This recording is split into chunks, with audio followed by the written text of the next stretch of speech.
Parliamo ora di Polesine, un territorio che continua a pagare le conseguenze dell'abbassamento del suolo causato dalle estrazioni di metano effettuate tra gli anni 30 e gli anni 60 del Novecento. Il conto oggi è di 2 milioni di euro all'anno di bolletta elettrica per far funzionare ininterrottamente le pompe idrovore.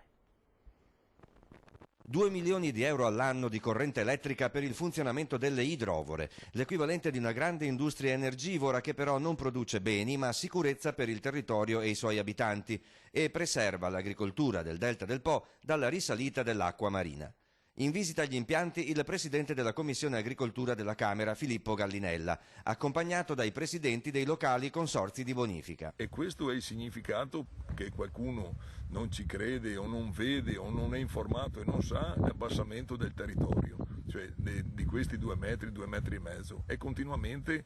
pochi centimetri ma sta calando ancora e speriamo che non estraggano il metano né al largo né qua nelle vicinanze del Ferrarese o di Ravenna, insomma, perché noi siamo come in un catino, in una buca e il terreno va giù, insomma. Almeno 8 comuni del Delta, se non tutta la provincia polesana, devono la loro sicurezza idraulica alle attività dei consorzi. Solo in questa zona ci sono oltre 41 idrovore, mi hanno spiegato, più altre in altre zone, questo costa tante risorse, quindi oltre che il mantenimento idraulico degli argini, tenerli puliti e tutte le opere di protezione bisogna anche spendere tante risorse di corrente elettrica, quindi lo Stato deve essere presente, noi cercheremo di essere presenti perché se qui arriva l'acqua salata non si coltiva più, non si vive più e si perde sicuramente un patrimonio importante per il nostro territorio. Il presidente della commissione è stato accompagnato nel Po di Pila in quella che fu l'isola della Batteria. Qui sorgeva un piccolo abitato, una mareggiata negli anni 70 distrusse gli argini e inondò la campagna sommergendo ogni edificio,